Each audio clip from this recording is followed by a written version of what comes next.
क्या होता है जब कोई बाबा खुद को भगवान समझने लगे?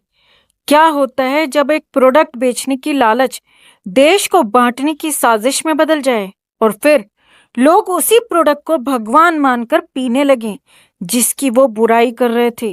ये कहानी है लाला रामदेव बनाम रूह अफ़ज़ा की।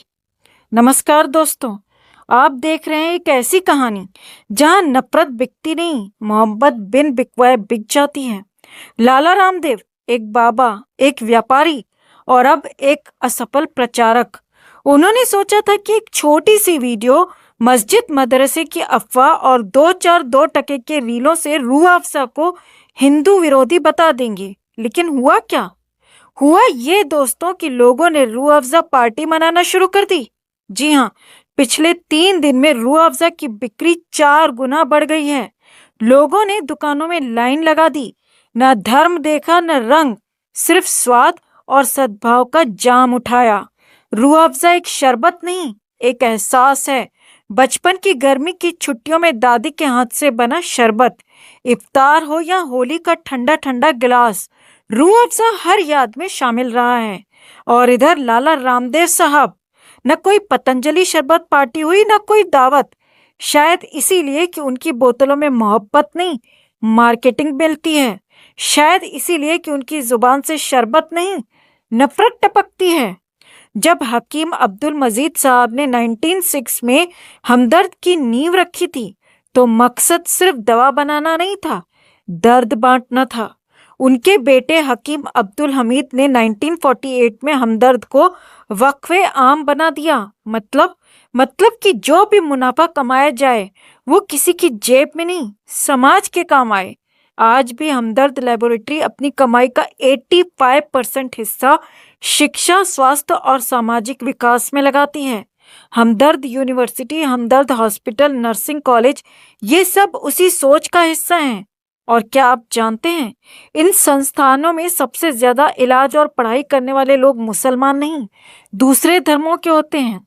अब जरा लाला रामदेव की सोच देखिए, जिन्होंने कोरोना के वक्त झूठ बोलकर दवा बेची, जिनके पास दान की कमाई से खड़ी की गई अरबों की सल्तनत है, वो हमें ईमानदारी और देशभक्ति का पाठ पढ़ा रहे हैं। लाला जी, आप तो खुद दान से खाए हुए हैं और कह रहे हैं कि रूह अफ़ज़ा मस्जिद मदरसे बनाता है। अरे भाई, आपकी सोच तो शरबत से भी ज्यादा पतली निकली। लेकिन जनता समझदार है। जिस रूह अफ़ज़ा को आप बदनाम करना चाहते थे, वो अब घर घर में इज्जत के साथ रखा जा रहा है। आपके झूठ की बर्फ पिघल चुकी है और मोहब्बत की मिठास ने आपको धो डाला है। तो अगली बार जब कोई नफरत फैलाने आए, तो उसे एक गिलास रूह अफ़ज़ा पिलाकर बोल देना, बाबा थोड़ा ठंड रखो। क्योंकि हम शरबत में रंग नहीं देखते, हम उसमें सिर्फ स्वाद और यादें खोजते हैं।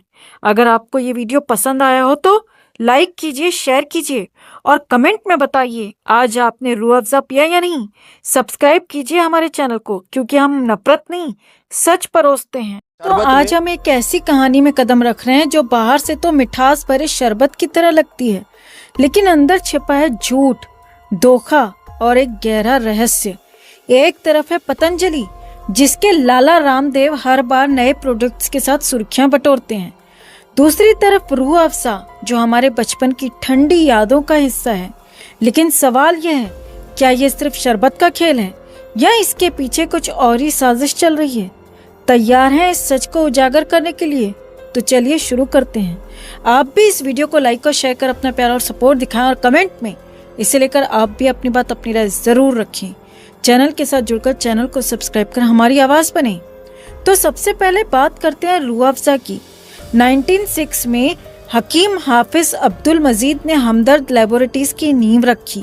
ये शरबत यूनानी चिकित्सा का हिस्सा गर्मी से राहत देने का वादा करता था, और दोस्तों ये वादा आज भी कायम है। रूह अफ़ज़ा, ये नाम सुनते ही बचपन की वो ठंडी लस्सी याद आ जाती है ना? लेकिन क्या आपने कभी सोचा इस शरबत ने इतना भरोसा कैसे जीता? क्या ये सिर्फ स्वाद की बात है या कुछ और? अब यहाँ कहानी में एक ट्विस्ट आता है। अचानक पतंजलि के लाला रामदेव मैदान में कूद पड़ते हैं। उनका नया शरबत गुलाबी रंग का चमचमाती बोतल में। लेकिन ये कोई आम शरबत नहीं। रामदेव का दावा है, रूह अफ़ज़ा पियोगे तो वो पैसा मस्जिदों और मदरसों में जाएगा, लेकिन उनका शरबत, ओहो, वो तो गुरुकुल बनाएंगे, पतंजलि विश्वविद्यालय को आगे बढ़ाएंगे, भारतीय शिक्षा को नई ऊंचाइयां देंगे। सुनने में तो बहुत अच्छा लगता है ना? लेकिन क्या ये सच है? यह सिर्फ एक चमकदार झूठ? रुकिए, अभी तो असली खेल शुरू हुआ है। एक दिन कुछ लोगों ने ग्रॉक से पूछा, ग्रॉक, हमें पतंजलि प्रोडक्ट्स की सच्चाई बताओ। और दोस्तों, ग्रॉक ने जो जवाब दिया वो ऐसा था कि लाला रामदेव को शर्म से पानी पानी होना चाहिए था। ग्रॉक ने खोल दी पतंजलि की पोल। 2017 में दिव्य आंवला जूस और शिवलिंग बीज क्वालिटी टेस्ट में फेल। 2024 में तो 14 प्रोडक्ट्स के लाइसेंस ही रद्द हो गए।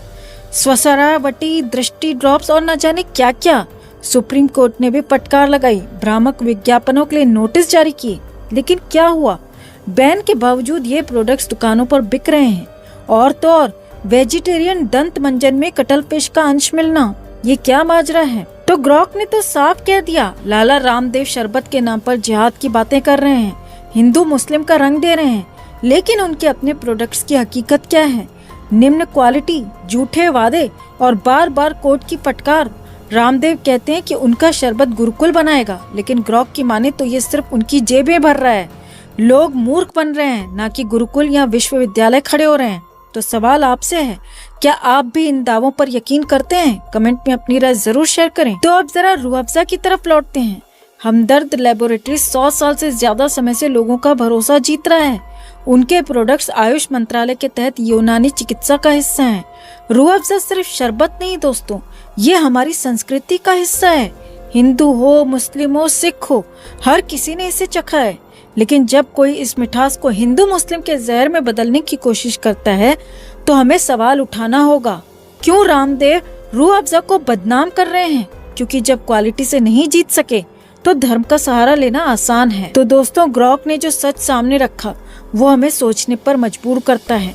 एक तरफ 100 साल पुरानी कंपनी जिसके प्रोडक्ट्स पर लोग भरोसा करते हैं, दूसरी तरफ पतंजलि जिसके प्रोडक्ट्स बार बार सवालों के घेरे में हैं। रामदेव कहते हैं हमारा शरबत पियो, गुरुकुल बनाओ, लेकिन ग्रॉक चीख चीख कर कह रहा है ये सिर्फ जेब भरने का खेल है। तो आप क्या चुनेंगे, मिठास भरा सच या झूठ का कड़वा जहर? कमेंट में बताएं। आप इस शरबत के खेल का क्या जवाब देते हैं? वीडियो को लाइक और शेयर करें, अपना प्यार और सपोर्ट दिखाएं और चैनल के साथ जुड़ें, चैनल को सब्सक्राइब करें। आजकल बाबा रामदेव का एक बयान काफी ज्यादा चर्चा में है, जिसमें रामदेव ने कहा कि सलमान खान ड्रग्स लेता है। जी हाँ, रामदेव ने कहा कि सलमान खान ड्रग्स लेता है। शाहरुख खान का लड़का ड्रग्स केस में जेल जा चुका है और आमिर खान का पता नहीं। योग गुरु के नाम से मशहूर और कथित बाबा रामदेव मुरादाबाद यूपी में आर्यवीर और वीरांगना सम्मेलन में नशा मुक्ति पर भाषण दे रहे थे। हम रामदेव को बाबा नहीं मानते दोस्तों, तो हम उन्हें रामदेव या लाला रामदेव ही कहेंगे, क्योंकि ये जनाब कोई बाबा या योग गुरु नहीं है, बल्कि एक प्योर बिजनेसमैन है। और उससे भी बड़ी बात कि राजीव दीक्षित की सस्पिशियस मौत मामले में लाला रामदेव पर ढेरों आरोप लग चुके हैं। कहा जाता है कि ये अपनी पावर यूज करके बच गए थे। हम इस पर एक डिटेल्ड वीडियो ला सकते हैं अगर आप कमेंट में लिखते हैं कि वी वांट दैट वीडियो।